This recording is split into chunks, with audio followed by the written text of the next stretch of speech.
अपने को कथाएं बढ़िया से याद हैं, दृष्टांत भी ठीक ठाक दे लेते हैं और श्लोक तो क्या फर्राटे ढंग से याद है हमको कि क्या कहने। लेकिन प्रश्न ये उठता है कि गुरुजी बोलें कैसे, व्यासपीठ में बोलने की प्रैक्टिस कैसे कर लें और ऊंचा बोलें या धीरे बोलें, कैसे बोलना होता है। आपने इसके बारे में तो कोई विशेष चर्चा ही नहीं की। तो आज की ये जो मेनली क्लास है तो इसी मुद्दे पर है कि बोलें कैसे। आइए डिस्कस करते हैं एक एक पॉइंट को कि हमको बोलना कैसे चाहिए, ढंग से कैसे बोल सकते हैं। देखिए, श्रोताओं के पास आप चलकर नहीं जाओगे, जाएंगे आपके शब्द।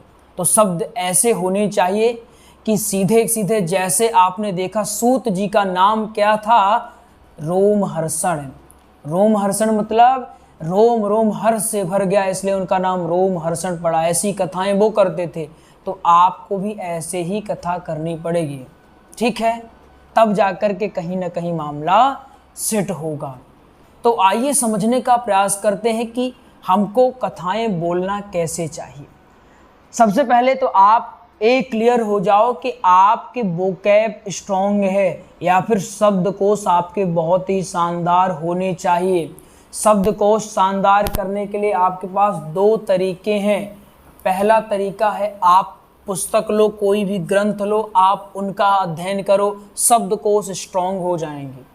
दूसरा तरीका है, आप कोई भी नोट्स लो, जैसे हमारे नोट्स रहते हैं, कोई भी आप नोट्स ले सकते हो। नोट्सों की भाषा शैली बस अच्छी हो, आप उनके माध्यम से शब्दकोश मजबूत बना सकते हो। फिर दूसरा, आप ये देखो कि जब आप बोलते हो तो बोलते बोलते आप कहाँ पर गलती करते हो। क्या ज़्यादा आप चिल्लाने लगते हो या फिर आप बहुत ही धीरे बोलने लगते हो। कहीं कहीं ऐसा है कि आप खूब जोर जोर चिल्ला दिए और कहीं कहीं ऐसा है कि आप ऐसे बोल रहे हैं जैसे महाराज जी को 4 दिन से भोजन ही प्राप्त न हुआ हो। तो आपको ये क्लियर करना पड़ेगा। क्लियर कैसे होगा? दो तरीके हैं इसके लिए। पहला तरीका, घर में कोई भी सदस्य हो, आस पड़ोस वाले हो, मित्र हो, उनको आप बढ़िया से बैठाओ कि आ जाइए हमारी कथा, आप सुन लीजिए कि हम कैसे बोलते हैं। पहला, अगर कोई आने के लिए तैयार नहीं है तो आपके पास मोबाइल फ़ोन होगा, रिकॉर्ड करिए, उसमें सुनिए। खुद की गलतियां हैं, खुद से ऑब्जर्व करना है और खुद से उसके सही करना है, ठीक। एक काम आपको कर लेना है।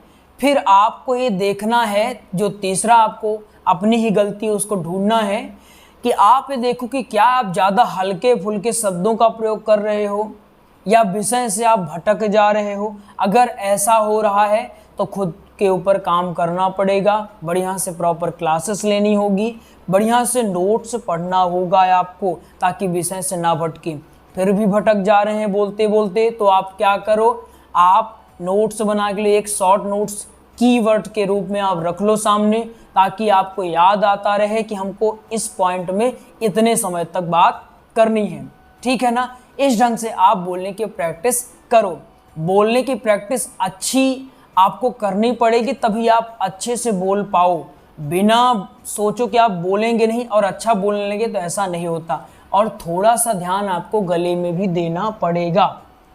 जैसे देखो, आपके पास रूम है, अगर रूम को ऐसे ही पड़ा रहने दो, सोचो यहीं लेटेंगे, यहीं सब करेंगे और सफाई नहीं करेंगे, तो धीरे धीरे उस रूम में कचरा भर जाएगा। ऐसे एक गला है, गले की बीच बीच में सफाई होते रहनी चाहिए। आप गर्म पानी और नमक, इसका गरारा बढ़िया से करो, अच्छे ढंग से, प्रतिदिन संभव हो तो प्रतिदिन करो। थोड़ा सा गले का ख्याल अब आपको रखना पड़ेगा, क्योंकि बोलने का ही मामला है। 3 घंटे आपको लगभग कथाओं में बोलना है। अगर राम कथा है तो 4 घंटे और भागवत है तो 3 घंटे। तो प्रयास करिए कथा से पूर्व घर में आप बढ़िया से प्रैक्टिस करके जाओ, ताकि 3 घंटे बोलते बोलते आप थको ना, आपको ज़्यादा दिक्कत ना हो, ठीक है ना। तो इस तरह से आप चाहोगे तो बेहतरीन ढंग से बोलने की प्रैक्टिस कर सकते हो। रही बात ऊंचा बोलें धीरे बोलें, कैसे बोलें, ना आपको ज़्यादा ऊंचा बोलना है ना बहुत ही धीरे बोलना है, एक मीडियम में आपकी आवाज़ होनी चाहिए। इसके बाद हम अगली क्लास में आपको माइक के बारे में बताएंगे। कुछ लोग माइक को एकदम ऐसे मुंह के अंदर ऐसे समाहित कर लेते हैं, लगता है बहुत बवाल मचा देंगे, है ना।